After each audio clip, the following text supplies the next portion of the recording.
Tell me what you see when you look at me.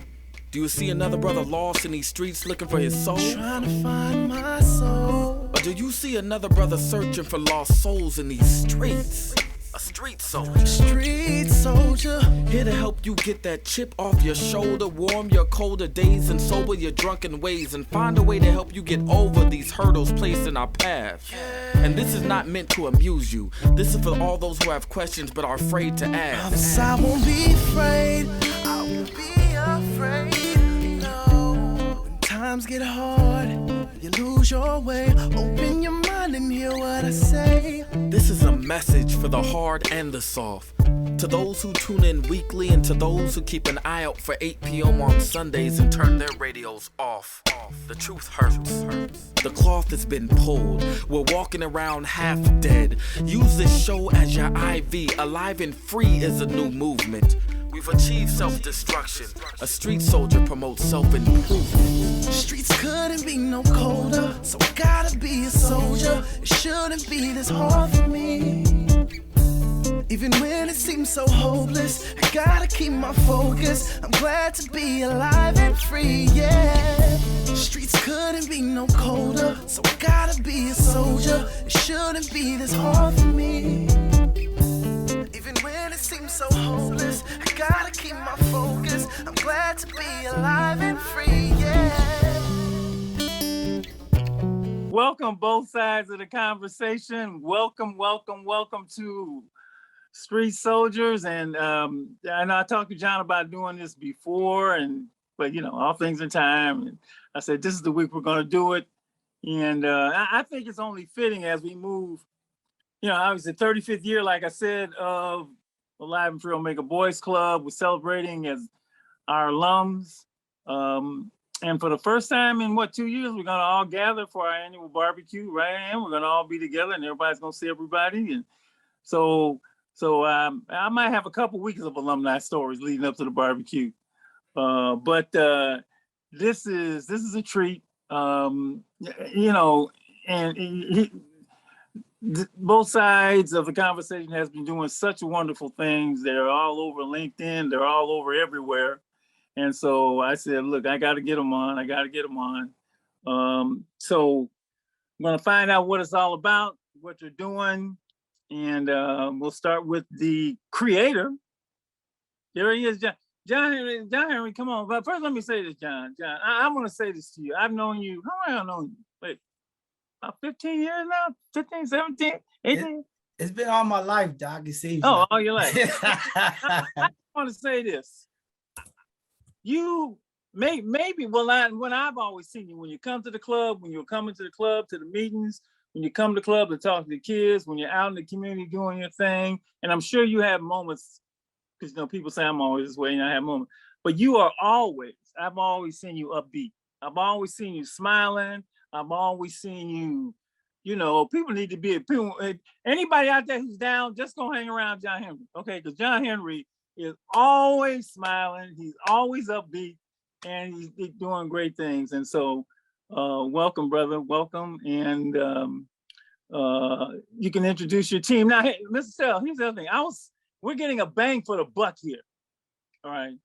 Because I don't know if you realize, I was celebrating John as one of the alums. Come to find out, his team includes two other alums, Tiana Gramillion and Shawnee Bennett.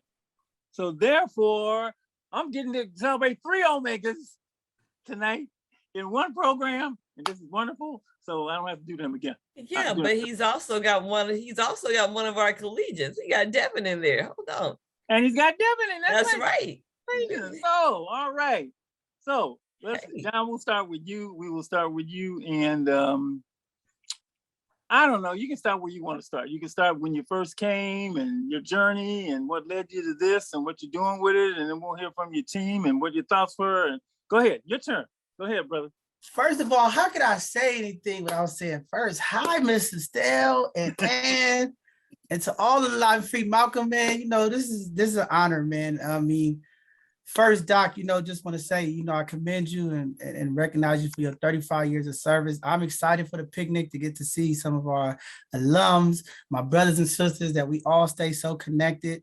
And they can't say nothing. You and Jack did it 35 years and going. I only could hope that I get there. You didn't tell me this work was gonna be like this, Doc. I don't know if I'm gonna make it 35 years. I'm sorry, I'm be real. But it's been a blessing, man. Just the leadership that you all have, the impact, and that's really what all this work is really about, is how do we impact the community? How do we make sure that our young folks, our elders of the community, get the opportunities to move on in life and just, house resources. And that's what you've been doing for a lot of us. And yeah, I have some of the folks that, from alumni, from the Live and Free that's here, our youth, they know who you are. And we just excited because at the end of the day, we talk about planting seeds in the community. You never know which way that tree gonna grow. So a lot of those seeds that's out there it started from the seed y'all planted. So look at it, like it's developed, it's growing now, man. You can pick the fruit now off the tree. So just excited about that. But well, let me just, before we go to the, I just want to talk about you, because I remember when you came and you talk a little bit to folks about your history and the growing up for you, because all of that led to this, and just that. Give folks a little bio on John Henry. Man, I'm gonna give y'all the whole story. Well, I'm gonna tell you, it was not so great. It's great now, but it wasn't so great. But again, yeah, John Henry, both sides of the conversation, executive director, founder. Born and raised in San Francisco, D10, Baby Hunters Point. Grew up in the Alice Griffin, Double Rock area. That's where I started my journey. That's where I learned about life, sometimes in the hard ways. Making the wrong choices, hanging around the wrong people. I grew up fast. Doc, no, I grew up fast. I started fast. Everything happened early for me. I was a parent at 17 years old, life-changing situation. And, just started to, do what young men do at that age of 17, trying to find a way, and always didn't make the right decision, landed myself locked up many, many times. That's how I met Jack. That's how I got connected with the club, being locked down and having that time to just really have space. When you're young, life is coming at you fast. A lot of things, peer pressure, growing up in the community. It's hard when you grow up in the community. Baby Hunters Point has been like one of the most crime-ridden neighborhoods in America, man. Violence, drug, everything you could think of happening. And it's hard. Everybody don't make it. Everybody don't escape. But again, when you have commitment and you have mentorship and leadership who is very consistent, things can happen. And that's what I always believe in. I always believe in second chances. I always believe in giving people opportunities. And, that opportunity of just being open-minded, brought me to Jack, brought me to you, Doc, and Coach, Cowboy. Like, I just started meeting this network of people that was phenomenal. It was like great men that was giving out great information and great knowledge, things that I didn't learn. I was always excited because when I came around Doc was always dropping gems, Coach.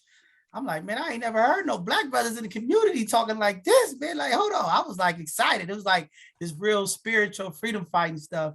And, but it really was just all about being alive and free. And I came to Dr. Marshall. I had a million excuses, Doc. I used to come, I got to hustle. I got to do this. I got to take care of my baby. Man, Dr. Marshall jammed me up in the corner like, man, nah, I don't want to hear that. It's ways. I'm like, nah, Doc, I got a baby. I got, but that consistency of just having that and then being, in space with all the brothers, right? It was like we had Corey, we had, Sale, we had Andre, we had different folks, man, brothers that was like, I was like, man, these brothers powerful. I don't like John Henry, no. And, even through my troubles as a young teen, I had Corey, man, he was my first case manager, man. Corey was on me, you know what I'm saying? But he held me accountable for everything, all my actions. And, it just helped me grow and develop. And then once I had that, beautiful young girl, man, listen to Dr. Marshall, you got to be a dad. You got to be there for your kid. You want to be dead or you want to be in jail. So all that time I was processing life. You know what I'm saying? I think our young people too, I think that's why it's so important, because our young people today, sometimes they listen to 90% of the negativity with the music, the culture, right? And if you don't have that positive balance, it's hard to combat, what do I do, which way I go? But no matter what was negative in my ear, man, I had a louder voice of men, Dr. Marshall, Coach, Cowboy. When these brothers in your ear, and they telling you what's right, and they got that experience, you listen. And then when you got brothers like Corey, you know, Corey always say, man, I never been to jail. I can tell you how to stay out of jail, right? That's what he say. But you know, it was just that. And then I had amazing sisters. Like, and some of them on my team, you go meet, Right. man, Right. Siobhan.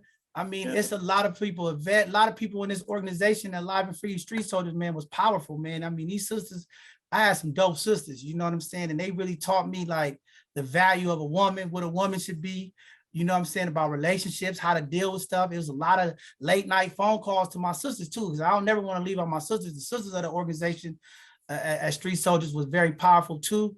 And they always just embraced me. When I had my daughter, I would bring my daughter to the meetings, Doc. You know, they just took care of it, just all love. It was like family, man. And I didn't have that at times. You know, my family, I come from a single family. You know, my mom had 5 kids. She did the best she could do as a mother, you know what I'm saying, to provide for us. It was a struggle. It wasn't easy, but, you know, we overcame those obstacles. And then later in life, again, this is why I say the fruits of everything, that work, that energy that Dr. Marshall put into me, Jack, you know, and just all of the Omega family just really moved me forward to like that mental shift in life. And then, you know, like they say, with time, maturity come, and you start realizing what's important, right? And when Doc used to say, you ain't a man until you can protect your family, protect the community and all of that. I mean, that was real to me. Like, I was like, oh, I'm not a man yet. I ain't doing nothing for my family or my community. I got to do the right thing. So, John, let me say, Tiana and Shawnee both went to college, because, you know, that's the one thing we do provide, you know, and help fund. You took you went to Job Corps, and that was your choice, and I believe it was in San Jose, if I'm correct. Why did you pick that, and how did that help you with your path? Man, it was a tough choice. I wanted, remember, Doc, I wanted to go to college. You know, I was a debater, and you was like, I'm gonna send you to court. I'm gonna send you to go to college to be a lawyer, and that's what I wanted to do. You know, but at the end of the day, I had a daughter, you know, and I come from a strict background. You know, my family was raised Jehovah's Witness. So, you know, my mom didn't play that. It was like, yeah, I know you need to go to college, Dr. Marshall, right? But you got to go to school and learn something to take care of this baby, because I can't take care of no more babies. And at the time I was on probation, and my probation officer was like, look, you gotta make a choice and do something. Or, you know, I'm gonna lock you up, because I was in some serious trouble. You know, Doc was there, sending letters, supporting me, Jack. And I had to make a choice. You know what I mean? I wanted to go to college. That was what it was, but I had to take care of family. And I needed to get away from the community though. You know, it was like at the time we was at was that like 96, 97, Doc? It was like the height of the crime. Yeah, it was going down. It was like every day I was losing people. Doc, you know how many funerals we went to? I was losing my partners. People was getting shot in front of me. It was just like, it was a lot going on. And I had to make a choice, but I couldn't go too far because I couldn't afford it. And Jack connected me with some folks, and I was able to get in Job Corps, and I got the Job Corps. They were trying to send me to Utah. I said, look, man, I can't go to Utah. I'm trying to do something positive, but y'all will have to do something to keep me close enough to my family. I mean, I need to be farther enough away from these problems, but I still got to be able to get access to my baby.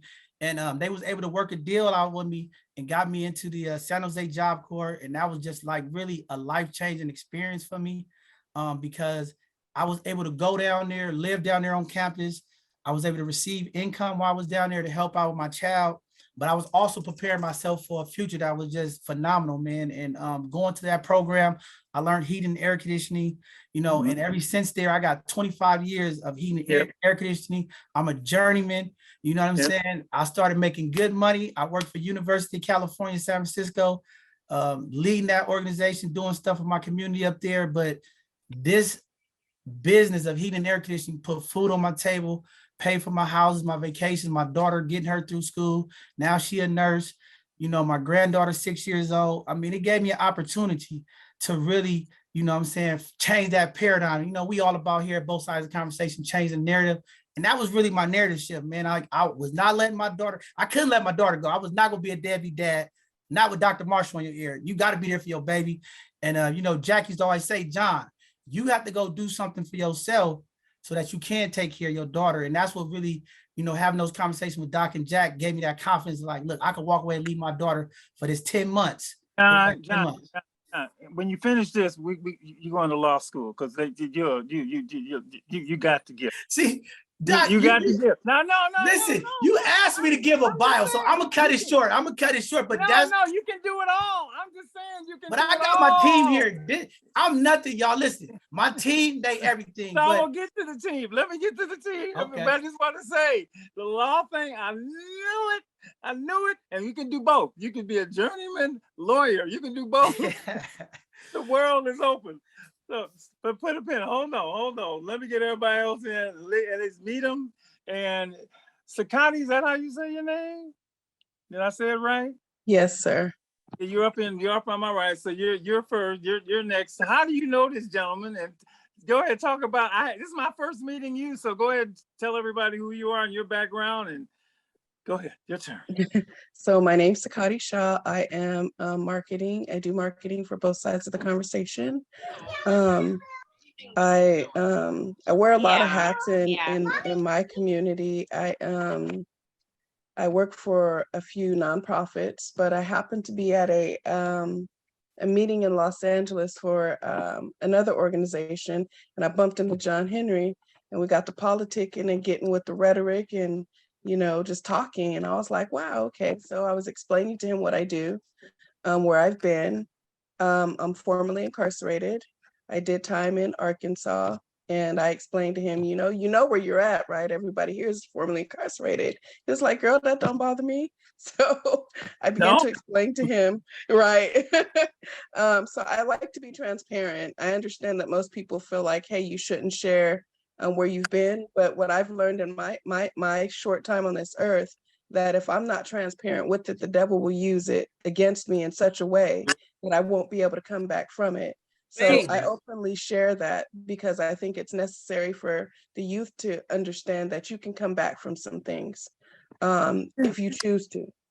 So we met at that conference, and he was like, I like you. You powerful, sister. We're gonna have to link up. That and I was sounds like, good. thanks. So yeah, he said, and he explained to me about his organization. And I was like, that's beautiful. Because today, in this day and age, especially with all the social media, the technology, most people do not want to hear the full conversation. They don't want to hear both sides. And then what that middle line is, because, my granny used to tell me before she whooped us, there's the truth, there's your truth, they truth, but there's God's truth. And he gonna give me discern the spirit about this. So for me, it was amazing that John wanted to hear both sides. And sometimes I go to him and I say, hey, well, what if he was like, girl, you better put that is both sides. So for me, it's refreshing and amazing to know that he doesn't want to just hear what it is from this perspective. He wants to have all perspectives. He doesn't want to just hear from this community or that. He wants to hear from the people at all times. And for me, that's a big thing, because as we all know, they split, they twist, they bend, and they put things in media that they want us to gravitate towards. And the biggest distraction today in this world is division. If I can get them to hate them, well, then now I've divided them from each other. So now they can't use each other's resources. So I didn't hear that from John. No, this is all. We may need this. No, this. Jesus, I don't want the rest of them to think I'm neglecting it. That's the only thing. But just say you were born and raised where? I just want to say that. San Jose, California. San Jose. Okay. Yes. And all right, you're born and raised in San Jose. Did you go to school? I've lived in just about every state in the nation except the East Coast.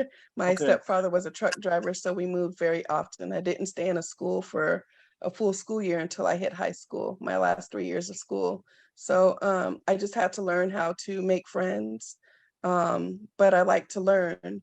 So that helped me a lot because I became people's tutors, helped folks write papers, so forth and so on. But I'm a California baby, but I've been sent out everywhere, but yeah. Okay, and I went to Texas Southern, but I didn't graduate, but I had a kid.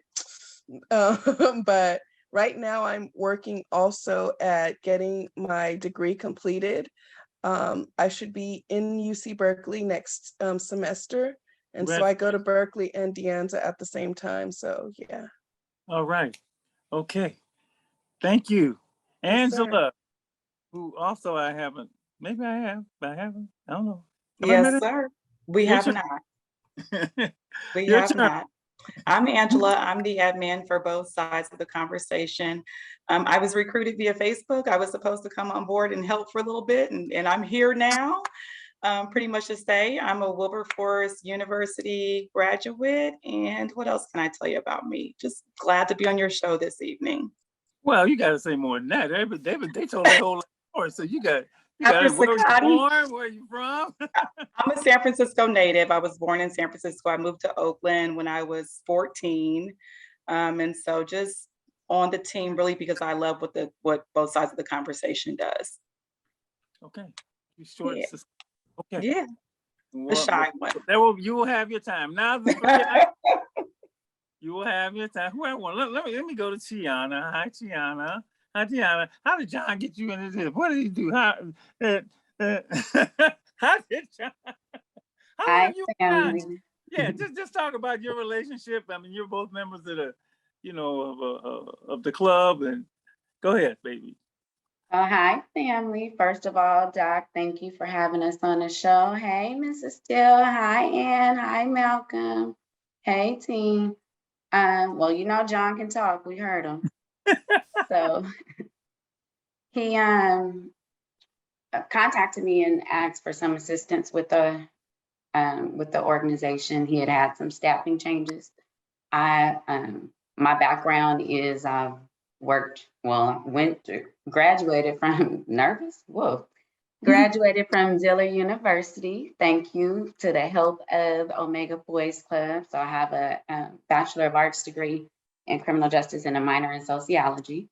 I was also born and raised in San Francisco and grew up in Daly City. So San Francisco is home forever and always.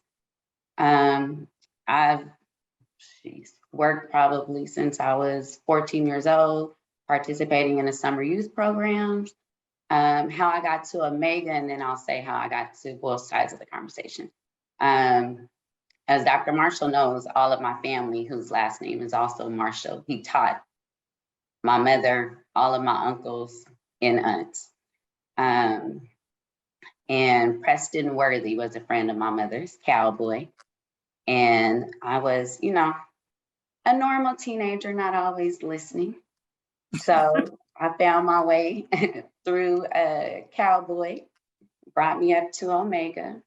And this was in right before Omega was all on the news. So this is 87, 88. Yeah. Yeah, it's been that long. We talk about this all the time with my mom. We were just talking the other day. Why did we go to school in San Francisco and we lived in Daly City? So we would go to BART and catch the bus all through San Francisco. I would catch the bus up to the Nave in Potrero Hill, get a ride home from whoever would pick us up. Sometimes from Dr. Marshall would take me home, get a ride from other people going that way, and all the way back to Daly City. And I would do this during the week for study hall back then when we had study hall. Go up there after school, do study hall, and then go home. So Alive and Free, or Omega Boys Club, has been very instrumental to me in my life. But anyway, with both sides of the conversation, John said he needed some assistance. And of course, I could not help my younger brother. So I've been working with the team. I think it's been about February or March, and he brought me on as the board president. But I'm doing a little bit of everything, a lot of in-kind administrative assistance providing in the background. I've worked with nonprofits and county agencies for the past 30 years or so, 25 years. So worked with lots of nonprofits, organizations, and I'm happy to be able to contribute to changing the narrative in San Francisco. Thank you, Tiana. And let me just say, you turned out great. Oh my God. Thank you, Doc. Great. I remember the day you came. I'm getting that. As a matter of fact, I have a lump like getting nostalgic. So, you turned out great. And by the way, Tiana, you're still cute.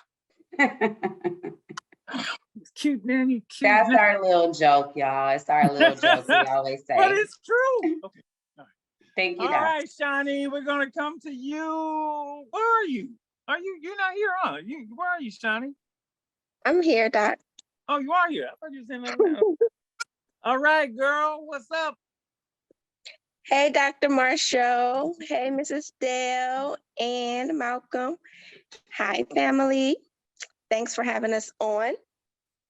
Where do I begin? I am a native of San Francisco.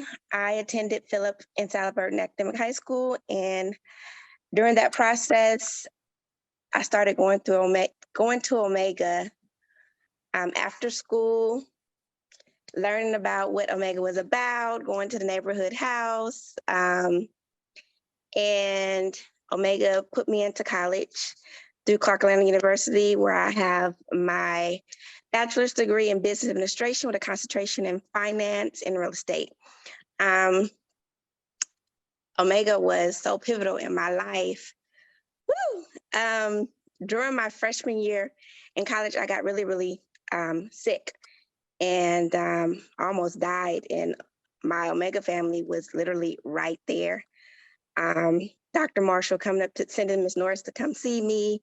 They were sending me letters, all type of stuff. So Omega is family, definitely. And Dr. Marshall is like my other dad. So I always tell people that. And then I got all of these wonderful brothers and sisters, have all these siblings. That's cool. So of course, every time my big sister get pulled into something, she pulled me into something. So Tiana told John to call Shawnee after he called her. So I am the both sides of the conversation treasurer, board treasurer, and love the work that we do. I've worked in nonprofit since graduating from college, as well as, just my background is in accounting. So I assist with administrative, HR, accounting, event planning. Wherever John need us, we're flexible. We are a working board. So, we just aim to get the job done. We've been on the team since, I believe, February or March. And I believe in the work that we're doing. I believe in John and his vision. And I'm just happy to be here. Thank you, Shawnee. Love Shawnee. Oh, God. Okay. All right. Stop. Devin. I got Devin in it. Boy, you got the whole family in there. Devin. Hi, Dr. Marshall. Hi, Mr. Still and Malcolm. How are you guys? I'm Devin. I am the marketing intern, also the youth. We hold the youth conversation on Sundays, and I also do partially the 360 machine. I've been around Alive and Free. Well, Tiana Green is my mom, for those who don't know. So I grew up around there. And then I actually initially started going to Alive and Free my freshman year of high school, but it was just a lot trying to travel back and forth. Oh, I was born in Vallejo, raised in Fairfield and somewhat Hercules as well. So it was a lot traveling from that side of the bay to San Francisco. But I ended up coming back my senior year and I finished it through. I'm now a collegiate in college at Xavier University of New Orleans, of Louisiana, located in New Orleans.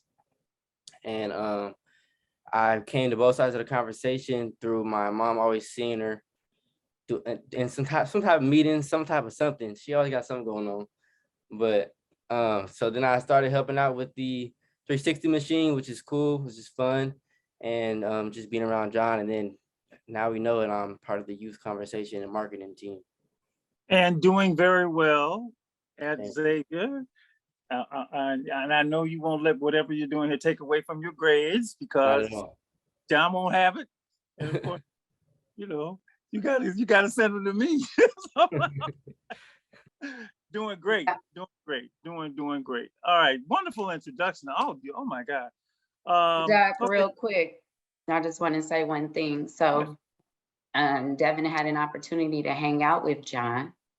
And on one of those days, they were doing a function for the Dream Keepers Initiative, I think, with the 360 machine. But it was on the day that John goes up to Juvenile Hall. So Devin had an opportunity to go up to Juvenile Hall with John.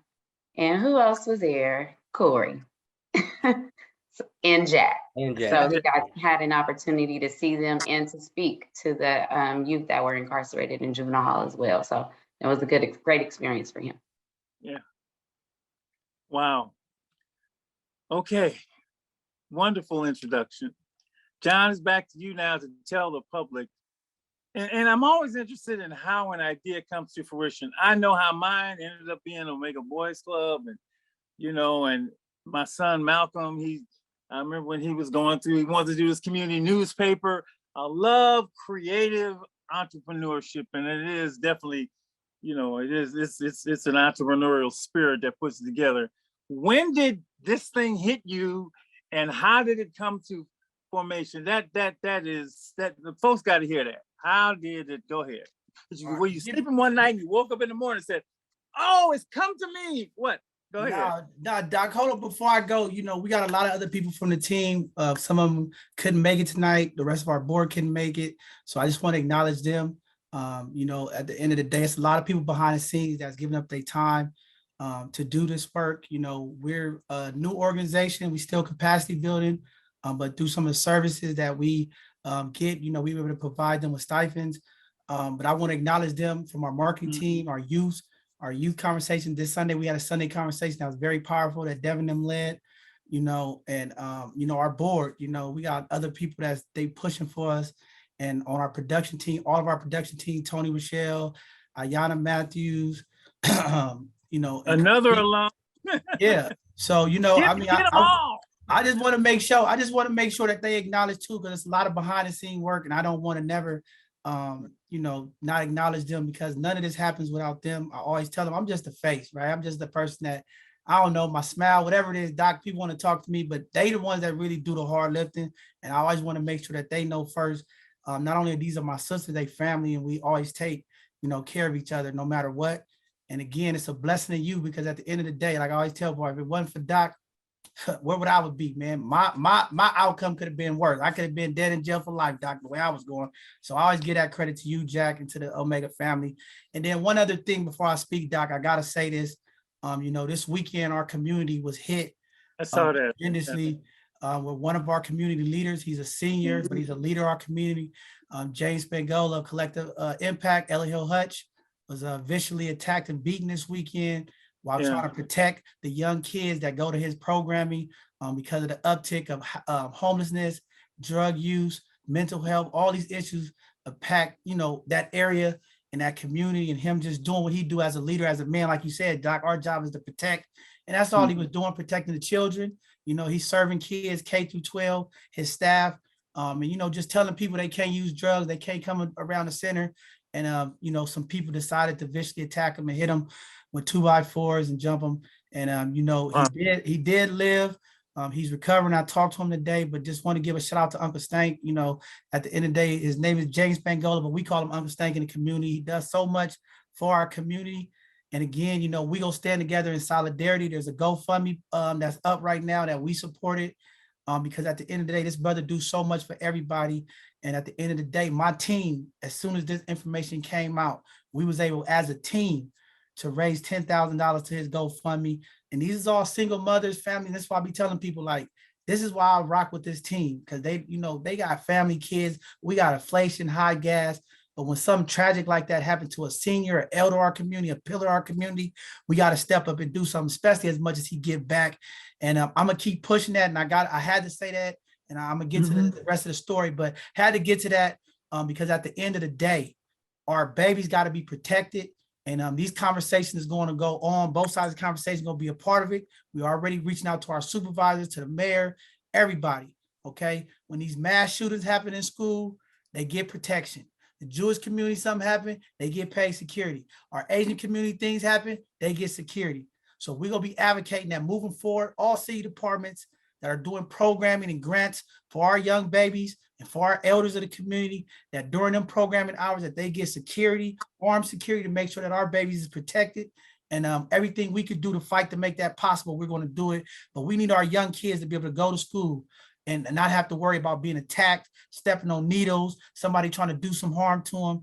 And, I'm always standing up and I'm asking all the Black men in the community, do your part and volunteer. If it's a community center in your community that children go to, our seniors or elders go to, and you have dead time, let's be man and let's go be present at those facilities to help out so we can protect our community. So I just wanted to put that out there, and I apologize. John, let me just ask you, give me the detail as much as you can give me. So he was, in fact, I think I just saw him I was on a Zoom, I think with Craig Sullivan, a black men thing. And I think he was on there at that time. I saw maybe 3 weeks ago. So what he was doing. So basically what happened was, okay, y'all know where Ella Hill Hutch is. Yeah. So there's been a transient issue. So he's been having a number of issues. They vans been broken into, they've been stolen. These homeless people and drug users and drug sellers been on their property, and he's been trying to keep them off the property, telling them to move, and they sleeping, and sometimes you got to wake them up. They've reached out to SFPD, and we just don't have the resources. I'm not trying to put the blame on SSPD, but they've been trying to move these people out of the community while these kids are there. And unfortunately, you know how it is when you move people and tell people to go. Sometimes they get agitated. You don't know what a person is on, what drugs, what mental state they at. And he was telling them that basically that they got to get up out, don't be hanging in front. They got to move. We got kids in here, and they decided to attack him. You know what I'm saying? And viciously attack him and beat him like that. It's terrible. And he was just protecting our kids. Yeah, I mean, I've been there. They've been doing cleanups. They've been trying to push people out of there, drug paraphernalia around. We got kids. These are K through 12. Most of his kids are young kids up to like 8th grade. They got high school kids, but we got little babies in there. You know what I'm saying? He got his granddaughter that go there, 6 years old, like my granddaughter. So that's why that GoFundMe was started, because again, the work he do for the community, and we want to make sure that no matter what he needs, whether it's medical expenses, whether he need to go to mental health therapy, his family, he got a 6-year-old granddaughter. Can y'all imagine out there if you was beaten, your whole face is swollen, and your granddaughter got to look at you and you got to explain to them what happened? So my thing is, I don't care about the money. What's his condition? What's his condition now? So I talked to him today. So right now he's out of the hospital. Thank God he's out of the hospital.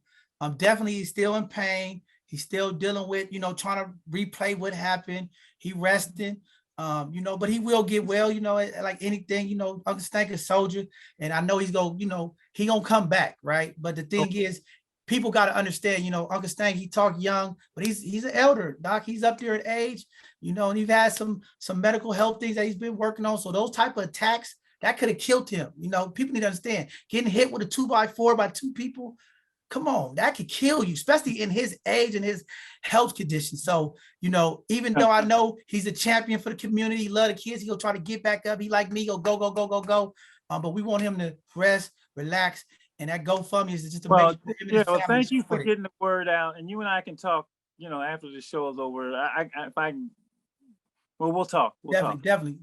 So enough of that, but just want to acknowledge him and all the community being sending love. But just want to let Uncle know that we love him, speedy recovery. And again, these conversations go happen. I'm tapping on all of our supervisors. We're going to find a way that we're going to get security to protect our children and our elders of our community. Even our senior citizens housing and centers need to be protected. So a bigger conversation. And again, like I said, I apologize for keep looking down. I got CBS News, everybody trying to talk to me, and it's just my phone going crazy because of this GoFundMe. And I mean, we're moving the campaign, we're getting close to our goal, and we just appreciate all the people as much as he's done for the community. I mean, this GoFundMe is a small ask. People that know have been impacted by him, they know. But with that being said, I talked too much already, but let me get into both sides of the conversation, how this thing took apart, how it went. It was all created through the pandemic. So as you all know, like Doc said, for the last 25 years, I've been volunteering with Jack Omega at Juvenile Hall, mentoring our youth. Okay, that's really what my mind and my vision was at, right? I always about impacting the youth because I was a youth that was incarcerated. I always want to give back because that's what Doc did to me. And that's just like when you come through this program Alive and Free, they always teach you, you got to give back. You owe what you know. And I've been through that, and I use my experience to try to help motivate these youth, to let them know I've been in that experience. I've had a kid young, and if you do the right things and you associate with the right people, you can move forward. But then this so-called thing, COVID-19 happened. Nobody expected. I didn't know. COVID-19 happened. Juvenile Hall shut down. All of the jails, everything shut down. No community organizations, no volunteers could come in and do the work, right? Now, when that happened, I was just like, forget it. I'm going to go to work, do my thing, and try to just manage through this pandemic, but my heart, I was connecting with people in the community, reached a lot of calls. Got a call from Rico Hamilton, called me and was like, man, brother, we got to do something with all these issues. So I started canvassing, talking to people, going to my community network, talking to people on Hunters Point, and I found out we had a bigger problem, Doc. It hit quick. I'm calling people calling me, they like, John, we don't know where to go to get COVID tested. My people just caught COVID. We need some help. They say it's relief money. We don't know how to get access to it. So there was a disconnect in our community, and a lot of the disparities were starting to show up like quick and fast. So I'm thinking like, how do we do it? A lot of people know me. I got all these followers on Facebook. I got all these people.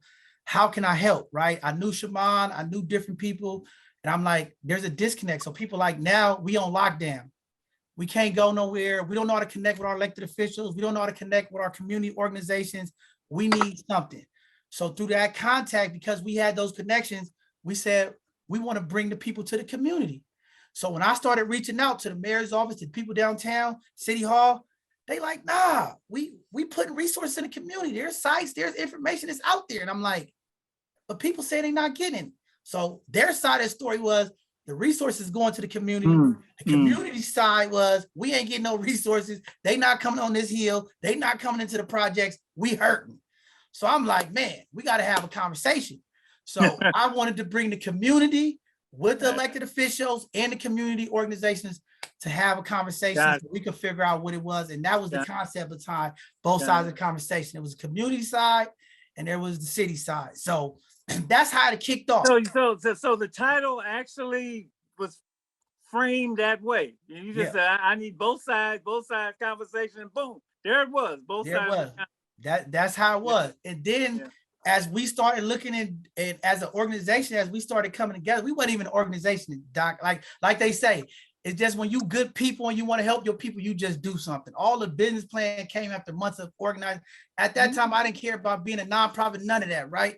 My people need help, okay? I'm not going to do now. I'm working. I am not about to be one of these people, you feel me, that's going to talk about the problem, and I learned that from you, Doc. We got to come up with solutions.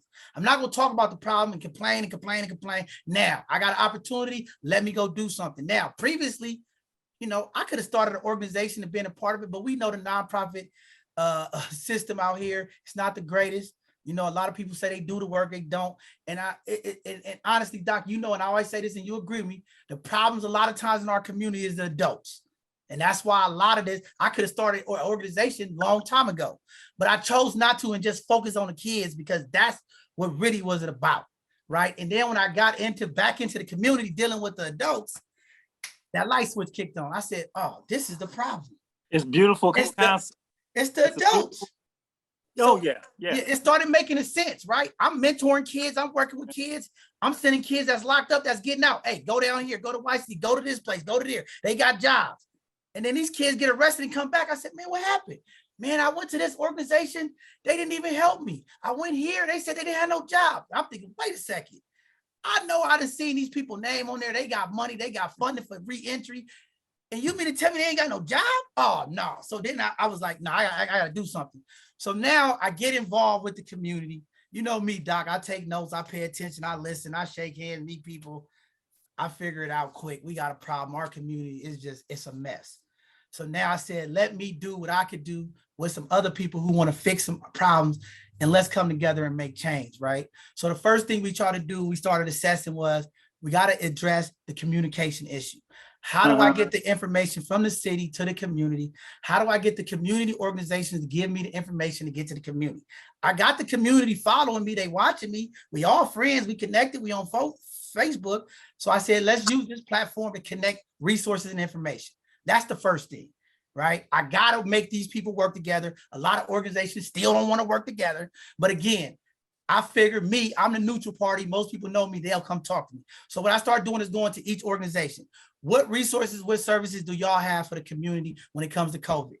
Oh, we got food, we got rent assistance, we got this. Okay, cool. I want you to come on my platform, talk to the people, educate them how to register and get access to your service. Okay, boom, we got you. Call the next people. What do you do? How can I get the community involved? Well, we do mental health, we do this. Okay, my people need mental health. We go connect. I get them on there.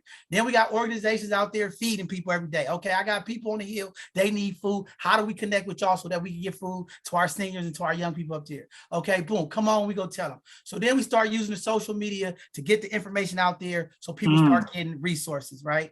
Boom. So now we're moving, we having these shows and all of this stuff. So now we're moving, community things is getting out there. Now I'm talking to the community workers for these organizations. What's the problem? What's going on? What's the shortfall? How do we help this organization out? So then I started finding out the workers of the organizations felt like during the pandemic, they was doing all of the work. The news media was coming and giving all of the executive directors and the founders of these organizations all the credit. And they like, we putting our life on the line. Let me just ask, because was this whole thing driving you crazy as you were trying to make it happen? It still drives me crazy, Doc. I'm still, every night I'm scratching my head. But it was an opportunity, right? And then I'm listening to the people, right? So you know me, Doc, I'm gonna listen to people. So they saying, John Henry, I'm standing out here at the COVID vaccination site. I'm the one that's passing the groceries to the grandmothers. I got a higher chance to catch COVID, but when the news come out here and talk about COVID, and people giving accolades, it's going to the executive directors and the founders. So I said, okay, what I want to do then, I talked to my team, we're going to start a segment where we're going to highlight the workers of organizations that's doing the work and give them their roses, right? So we started this segment on Tuesday nights at 7 o'clock called Hidden Gems. The purpose of this show originally was to just highlight the boots on the ground people that's doing work. So we would go in there and find all these people who work for organizations that's putting their life on the line. Come on our show. We want to highlight you and we want the community to know who you are, and we're going to spotlight you so that they know who they are. That's how the Hidden Gem segment started off. Now we're bringing all these people on different organizations and we thanking them, giving them praise. Community like, okay, we're putting names with faces. Now people have somebody they can connect. That's how our first show started. That's how it started. Then during the pandemic, we started finding out more about the disparities now. Black and brown small businesses were being hurt because they couldn't get SBA loans. They made the paperwork all messed up. People were struggling. Small Black business and Latin businesses was failing. So I said, okay, here's another opportunity. So we're going to use this Hidden Gem segment to not only highlight the people, the boots on the ground, but we're going to take this segment and we're going to highlight the small businesses. Okay, so we can let Black folks, brown folks in the community know where our Black businesses are. They're struggling during this pandemic so that we can patronize their businesses and help build them up their economical power that they need so that they can hire people like us and keep their business thriving. So this is what I'm hearing. And just because I don't want to neglect anybody, as you found out things that needed to be done, you moved into those areas. That's what I'm hearing, right? Definitely. And it continues to do that, I think. Just from the things I see, as you see a need, you decide that both sides of the conversation can help with that. Would that be sort of accurate to say? Yeah, that's totally accurate. That's what it was, Doc. Yeah. So then I'm gonna move it faster so my other people can come on and say something too, whatever they want to say. But this is what I want to say, Doc. So, you know, as things move, people start to see you, people trying to figure out what y'all doing and everything. So then further assessment, more disparities in the community. I get a call from somebody who works for HUD, one of the housing departments, right? And she said, John Henry, we got a problem. We got a number of Black and brown folks living in Section 8 housing who haven't paid their rent in 18 months. 18 months? Oh yeah, they're not paying. And there's a plan that they want to evict all these people. Oh, this is crazy. In the middle of a pandemic, how do we evict people? Now, at that time, Board President Shaman Walton, the mayor, doing stuff to make sure that people were not getting evicted, but it was a problem. People nervous, things happening. So what I did was I started assessing, man, I'm talking to people. I'm like, I don't know what's going on. My people do not know financial literacy. So what I did was we created a segment called Educational Thursdays. I said, I want to teach financial literacy. So what I started doing is reaching out to all my people. I've been through financial literacy training classes. I said, I'm going to take it. I started doing shows, teaching people how to budget, how to get out of debt, how to save. And then I started partnering, getting other people from the community who did financial literacy. I brought them on. And then I said, come educate my people and give them information. So we started off originally just doing financial stuff. Then it started to grow because now I started finding out all the medical disparities. People didn't have access to medical services. People had mental health services they needed. So then I opened it up. Okay, fine. At this point, we need everybody in the community that got a PowerPoint presentation that can educate our people about something. Come on and educate our people and come give them the free game. And that's how the Educational Thursdays kicked off. And it just been going ever since. So we've been having different professional folks come on and educate our people about financial literacy, mental health, just everything, cooking, food process. It just been growing, all kind of people coming on. And then lastly, we had our Sunday conversation. Because of the pandemic, we couldn't have community town hall meetings. We couldn't have a way to express what was going on in the community. There was a number of issues, but y'all know in the Black community, we don't like to talk about stuff. When we talk about finance, when we talk about health, when we talk about different things, it's taboo in our community, religion, whatever, is taboo. So what I wanted to do was create a space. I don't care. I don't want to be CNN. It wasn't about no money. I wouldn't be corporate. And I made the pledge and I'm still standing by that pledge. I will always make both sides of the conversation or authentic platform. I will never change it. I don't care how much sponsorship, how much money, I'm not going to change it. I want the people to hear from the people. The problem that we have in America is all these allies, all these people talk about how they want to be a part of the community. They want to be allies. They want to bring equity. They want to be a part of it. They want to help. But then when our people start talking, they want to tone police them. Oh, they shouldn't say that. Oh, this is not corporate. All right. And I said, well, we don't want that. We want people who could understand. And I invite people from different cultures to our platform. And I tell them, hey, our community, you got to learn about this culture. Sometimes the conversations get a little passionate. Sometimes it get a little colorful. That's just what it is. If you want to know how Black people operate, you want to be a part of the people, it's like coming to the picnic. You might hear some stuff you don't like. It's just what it is, right? But our job is to make sure that the perspective is from our people. I'm tired of CNN, Fox News, everybody making a narrative about what Black folks is going through, right? It's always somebody else speaking for us. So I said, I want y'all. We're going to have our own conversation. I don't need any followers, but let them listen to y'all. Let's talk about these stories. So we started using that to break open our community to have conversations because there was a lot of things going on in the community. Dr. Marshall, you was a part of our march when the young brother, young Jace Young got killed 6 years ago. Nobody want to talk about the community violence. Nobody want to talk about finance. Nobody want to talk about mental health. No one want to talk about the domestic violence in our community. So I said, hey, we're going to start a platform. We're going to talk about all of that. So we've had topics on human trafficking. That was a big issue during the pandemic. We talked about domestic violence, breast cancer, motherhood, relationships, everything. We just said, hey, we're going to talk about it on our platform. I'm not going to get in here and let y'all say what y'all want to say. And sometimes it get passionate. We had a mother who 4 of her kids was killed.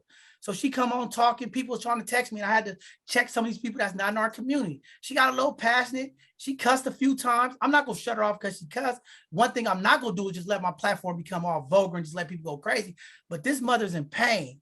She just lost 4 kids to gun violence. So if she want to come on here and say a couple profanity words to express and release, I'm going to let it do it. You know, as long as it don't continue, you know, I don't want it to get all vulgar, but I got to let my people express themselves. We go to mental health therapy in the community, doc. The first thing they say is get it off your chest, right?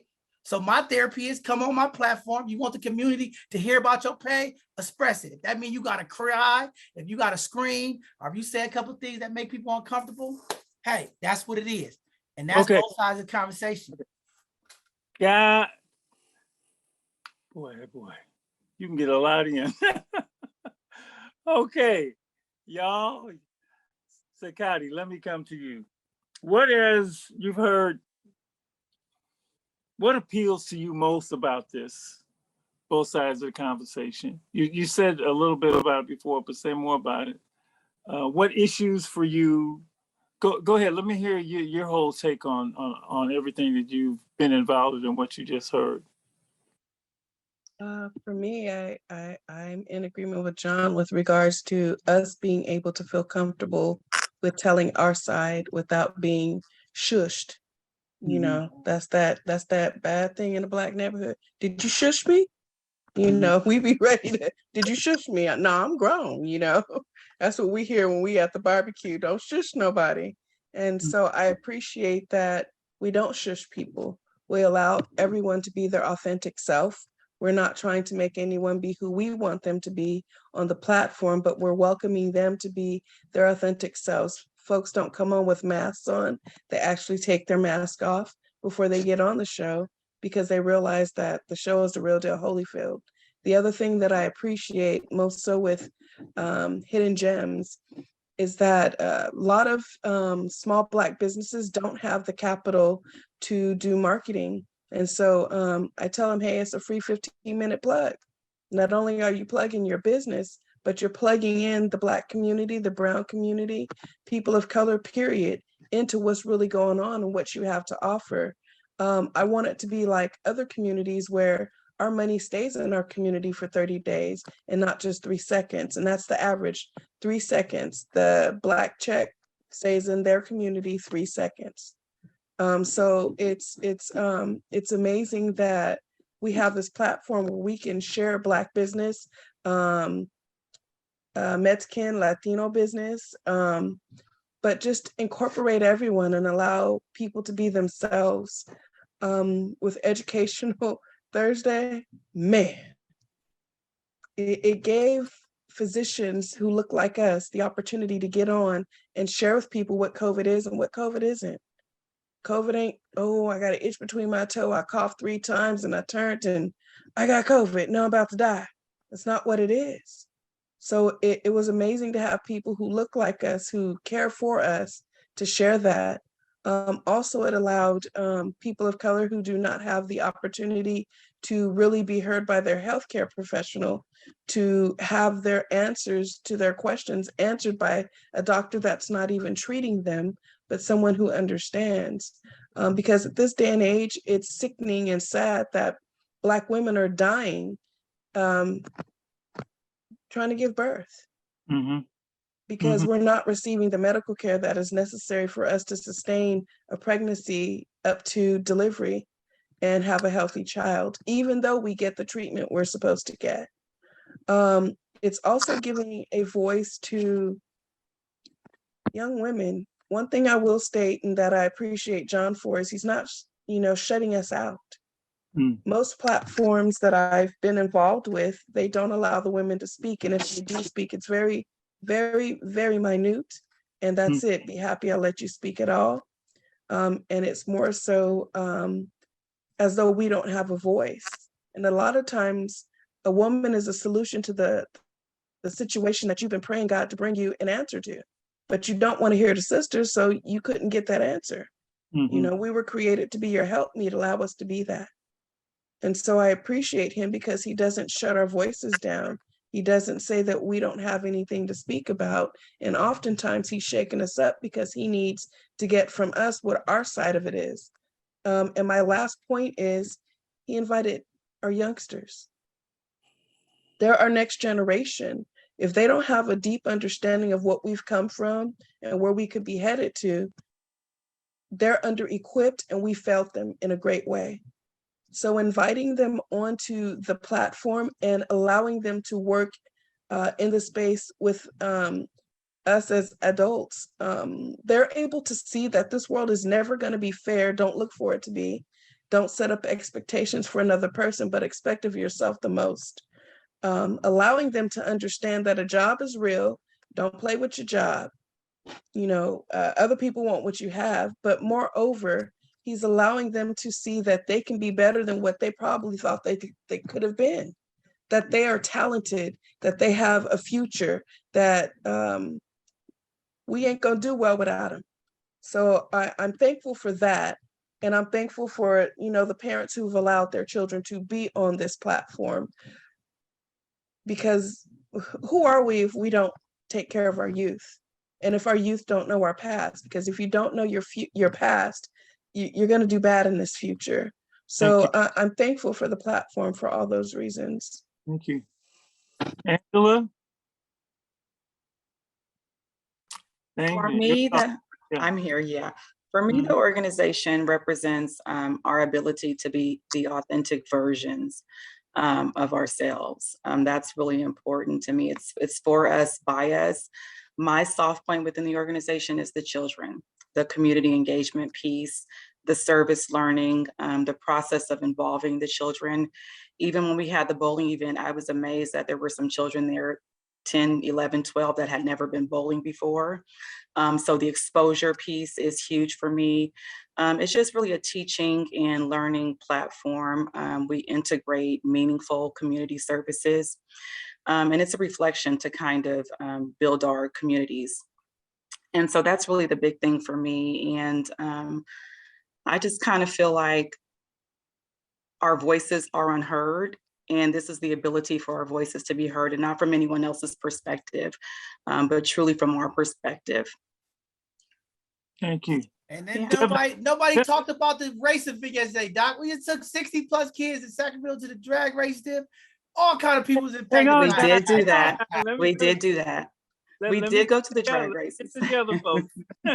Let me get Devin. Devin. For me, the platform, it just gives kind of what it is in the name, you know, the both sides of the conversation. I think it's important to communicate with people who may not understand our perspective or just know, and it's important just to inform them how we feel on certain topics. Aside from that, I like doing the 360 machine because, like Angela was saying, how a lot of kids never have been exposed to that. Like a lot of people have never even heard of a 360 machine. It's the camera that spins around and records you. I think that's dope. And my last point will be the conversation that we have with the youth. It's about whatever topic that we pick, whoever we invite on the show, and the show flows, and it does go well. So for me, that's what the platform gives. Thank you. Tiana?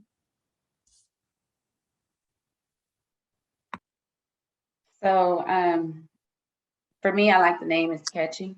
It's intriguing. People want to know more about it. What do you guys do? What are you doing now? Tell me about the organization. So that gives us the opportunity to engage with the community. You know me well, so you know I've done events for a long time, and I've always, in my regular jobs, right, have always been a source of referral and advocacy and connecting people and things. And thanks to Omega Boys Club, you know, we have a huge network of sisters and brothers in various capacities.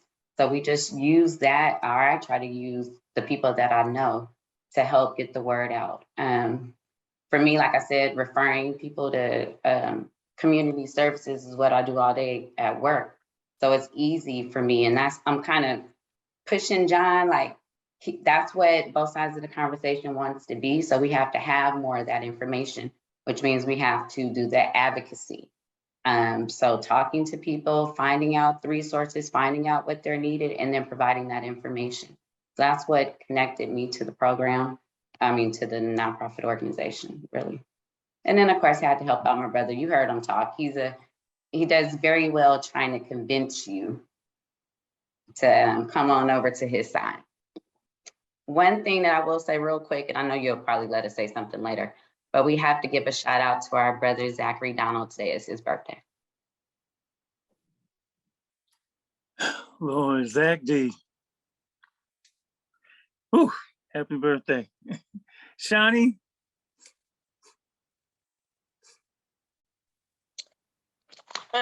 I would say what inspires me is, one, the passion that John has for what he does. It speaks for itself. And just wanting to be a part of something great. I really believe in the vision and what we're doing and the direction that we're going in. I feel like our youth and their conversation is very pivotal, and just connecting them from a different perspective. We're also able to learn through them, as well as them learning from us.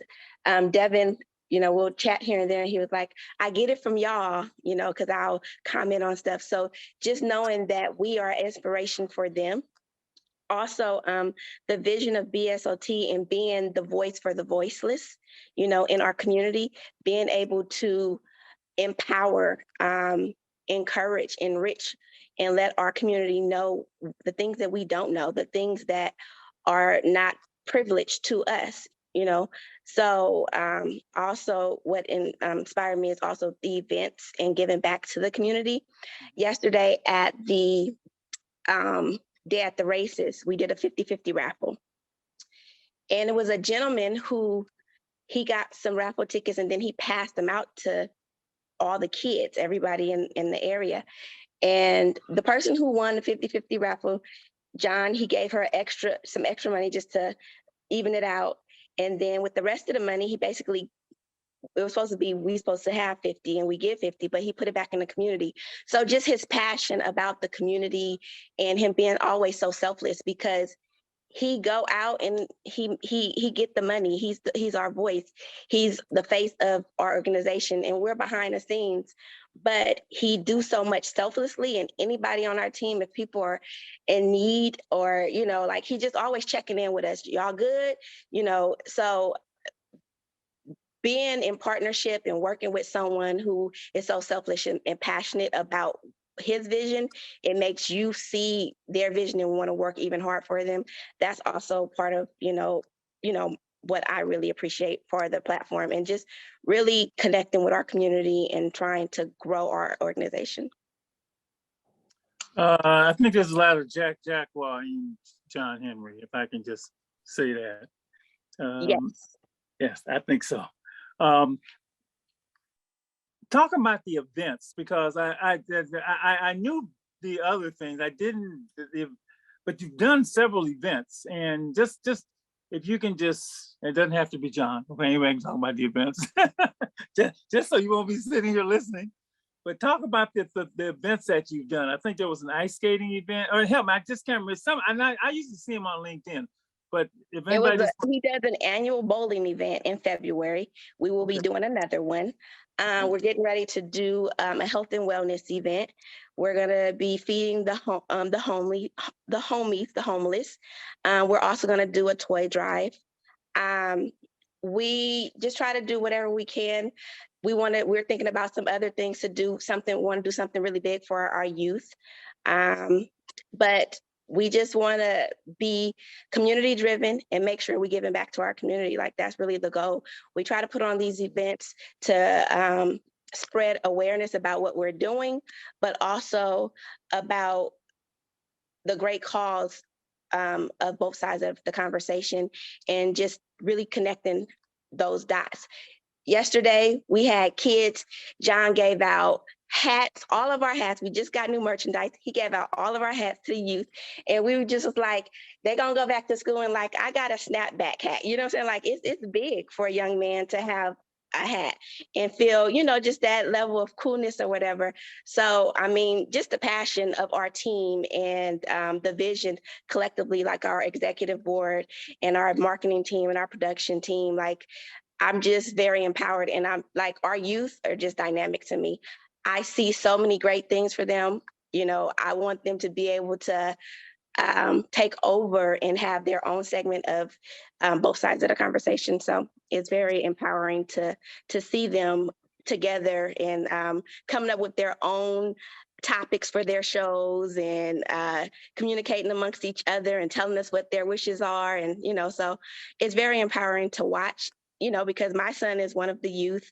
Almost all of our babies are on here, are part of our youth segment. So it's just a blessing to see them.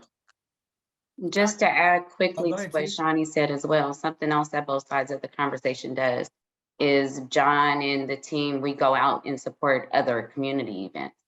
So we bring out the 360 booth, we bring out the banner, the tablecloth, the backdrop. John goes live, he live streams for events. So that's something else that people call us for. We also provide videography and photography. We have a drone that also records. So there's a lot of different other services, and that we're, again, just recording that information, providing that resource to people, letting them know that that event exists and is happening. We have a back to school backpack drive coming up on August 6th that we're supporting with Mo Magic and some other community partners. And then we do a lot of collaborating with San Francisco Black Organization Coalition, Dreamkeeper Initiative, HRC, YCD. And so there's that community partnership that we have as well. I just want to say, oh, go ahead, Doc. No, I was gonna get Mrs. Sterling had a chance to talk. I was gonna get her in here, but go ahead. Real quick, I'm just gonna say, one of the things, Doc, when we started moving after the pandemic, we started collaborate with other people, work with other people. They need hand doing food and things of that nature. So then we started getting a response from the East Bay. So people from Oakland was calling like, man, y'all don't come over here, don't do nothing, right? So both sides of the conversation is a San Francisco organization, but we trying to go global. We trying to help everybody, right? So we started partnering with people. So we did work with East Oakland Collective, and we had a skate day out there, right? Because it was the pandemic. It was, people was out. We was like, hey, bring your kids out. We want to bring a family event. We know what's going on in Oakland, a lot of violence in Oakland. So we came together to do that event, right? And the whole thing was, that's why we called it Both Sides of the Bay Skate Day event. We wanted to let people know one thing that I want to break, Doc, and you've been in this business 35 years. It's hard to get nonprofits in the Black community to work together, right? So what I wanted to do is show that solidarity. Okay, both sides of the conversation, we go partner with East Oakland Collective.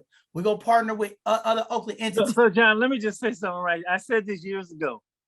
One of the reasons there's turf with youth is because there's turf with adults. I said that a long time ago, and it's crazy, when it could be the turfs, you grew up with, whether it be Fillmore and Sunnydale, or it could be the turfs on every block, or it could be, Oakland, San Francisco. We're all people. And the adults have the turf issue. That's where the kids get it from. And you're absolutely right. It's just ridiculous. And yeah, I just have to say it. And I'm gonna be quick because I know Mrs. Steele, and I love to hear Mrs. Steele and her end wrap up. I'm loving it. But I just wanted to say, that was really what it's about, right? So both sides of the conversation is about changing the narrative, breaking down that stigma.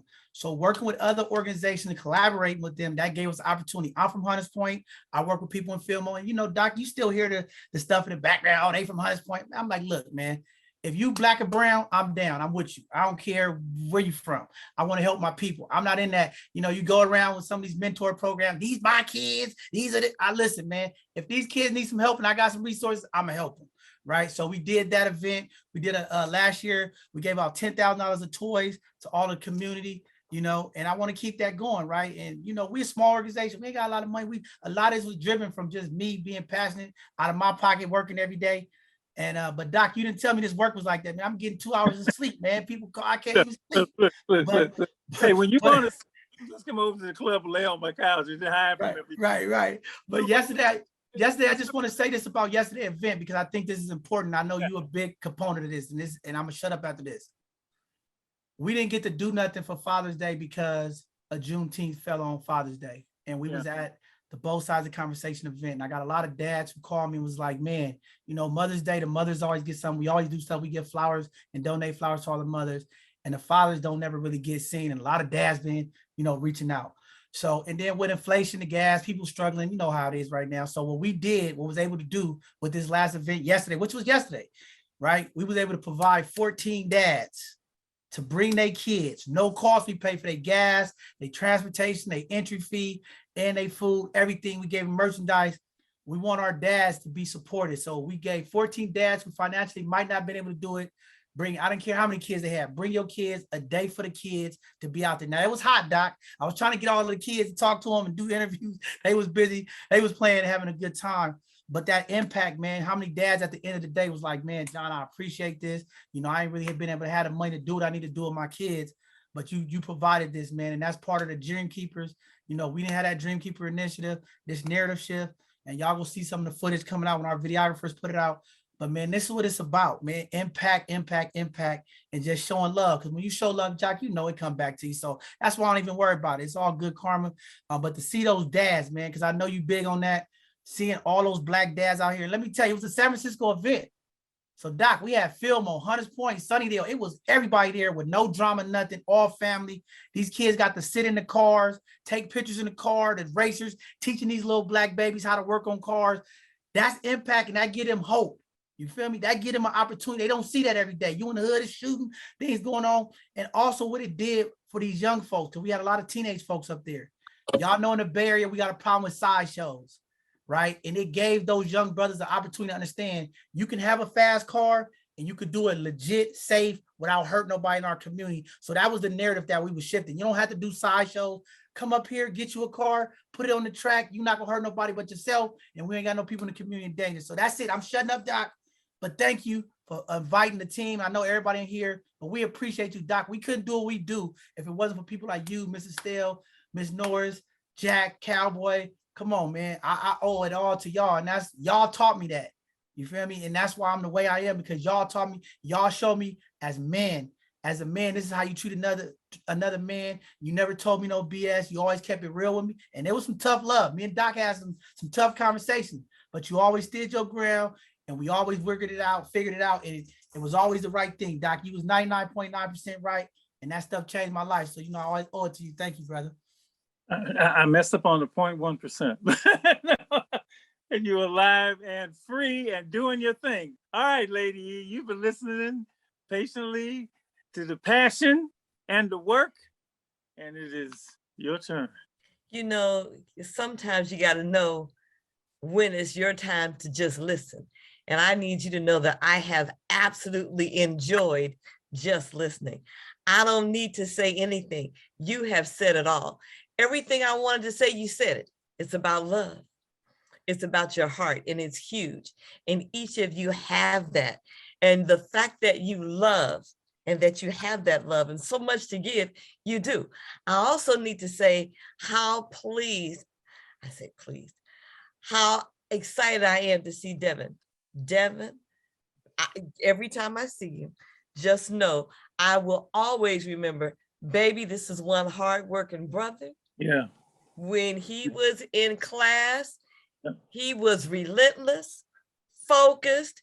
He did just like he was asked, on top of everything. Oh my goodness sakes. And to see you are right there, I love when you say my mother's always into something, because that's what it sounds like. My son, here she go. And bring in, and the boys show up for mothers now. So I just love to see you doing the work that you're doing. Keep it up. Stay on top of everything, because you got some skills. I said it before. I will keep saying it. You got some skills, baby, and you just keep using those skills. Thank you. Wherever they take you, okay? Because they're taking you places. Empowering. When you talk about both sides of the conversation, let me just say, we don't always get to talk. The fact that there's always somebody talking and we just got to listen. And what does she say? Don't be shushing me, because now it's my turn to talk. To be able to give me a chance to say what I want to say, the way I want to say it.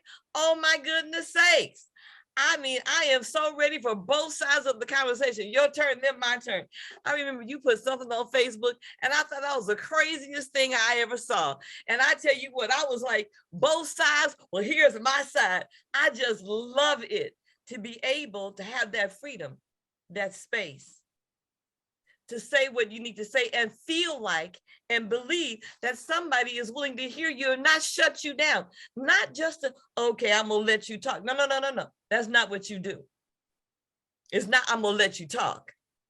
I'm gonna hear what you have to say. So go ahead and say what you got to say. And there's so much power in that.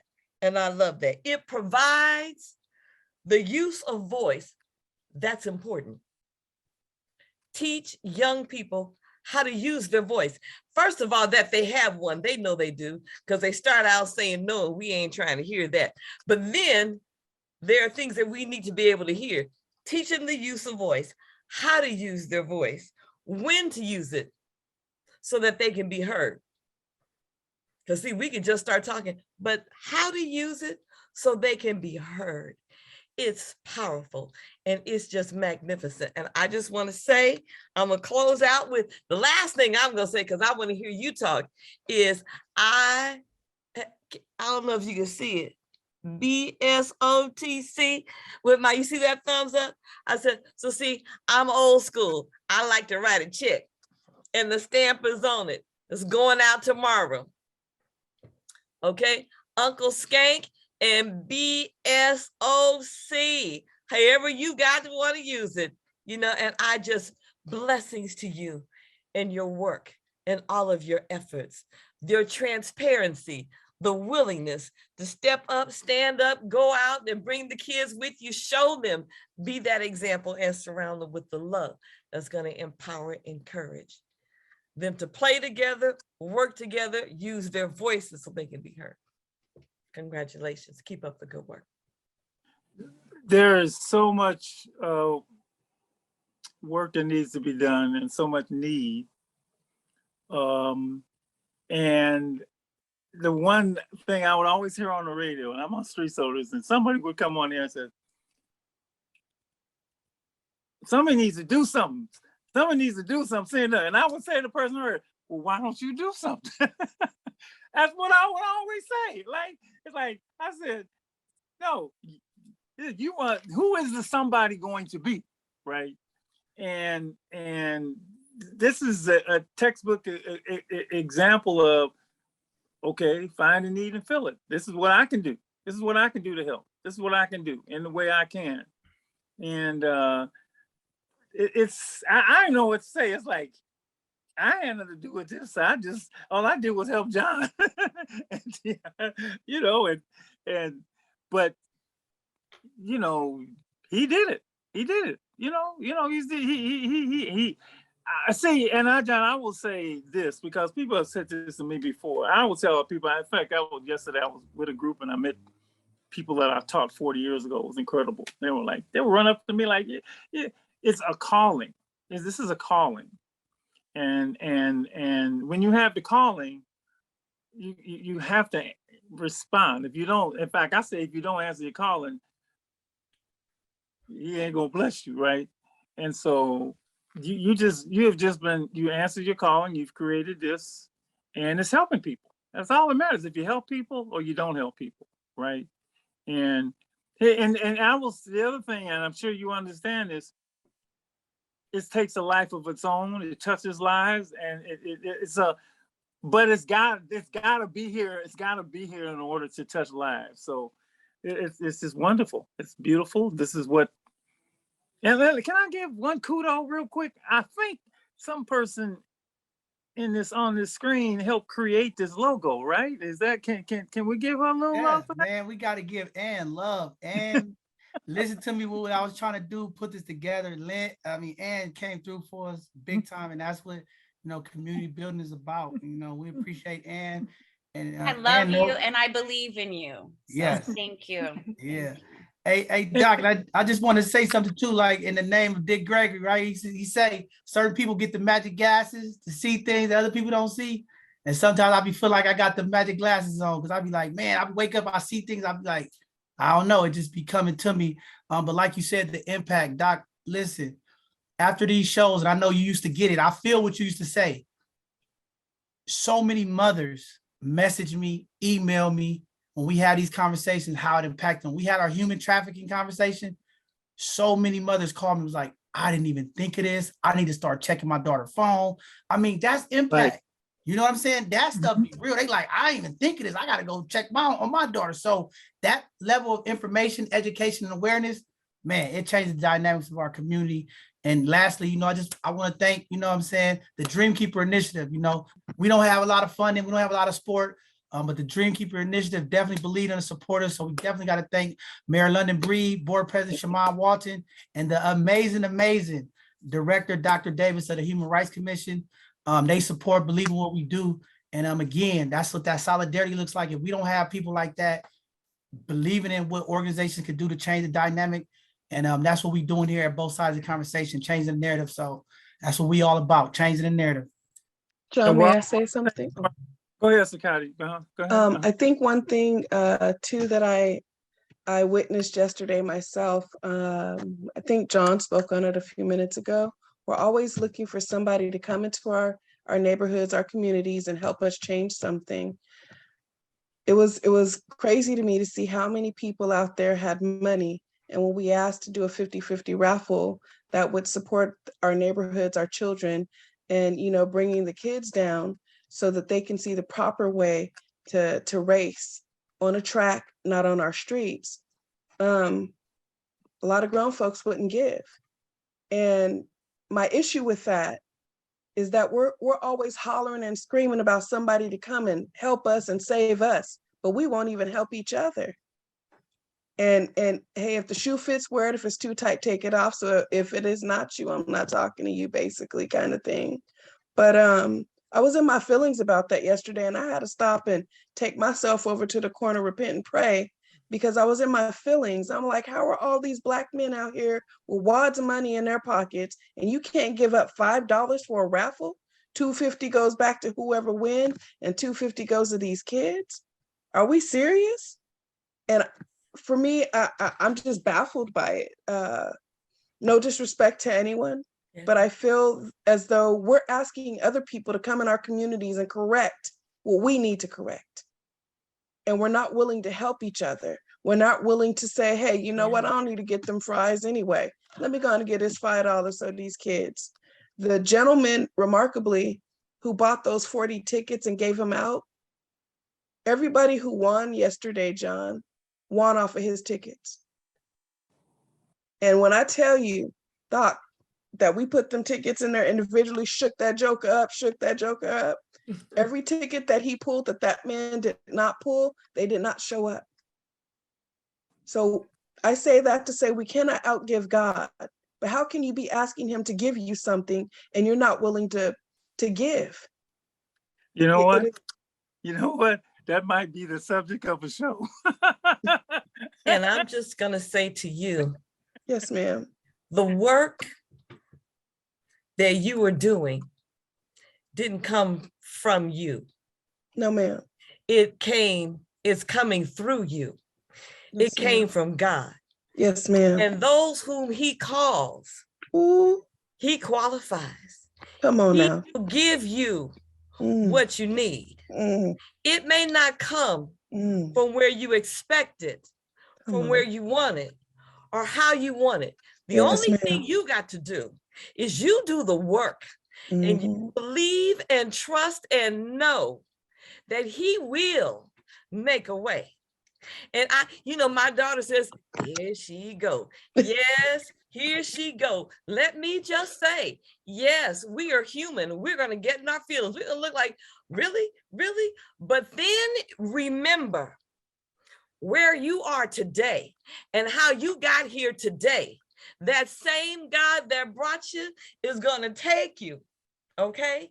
And that same one that gave John the idea and gave you you heard the word and you said, okay, all right. Remember, he will make a way. He always does. Now, Dr. Marshall's been in the organization for 35 years. I haven't been there that long. I've only been there 20. Okay. I know it hasn't been easy. And I don't doubt that he's had the same, really the same thing. Where is the money coming from? And then lo and behold, you keep doing the work and somebody is who is watching this show is going to write a check and put that check in the mail just like I did, aren't you? You're going to write that check. Some people aren't comfortable with GoFundMe. I'm old school. I don't like all them numbers and how people going in my account. I don't understand how that works. But I tell you what, I will write a check. You will get what you need. You just keep doing the work. We receive it. Gave you to do. Do you hear what I'm saying? And you ain't got to go to the corner, repent. You already said it out loud. You already know. And the answers are coming. You just keep working. Yes, ma'am. I receive all that. We're a minute over time, so we're gonna stop. And let me just say who was smiling. Who was smiling at all of this. And every time I think of him, I get and a lot of Coach Wilbur Jiggets would just love. I mean, and for those of you who don't know, and Angela and Scott, he was the elder of the boys club, and he came and volunteered and went to many of our anyway.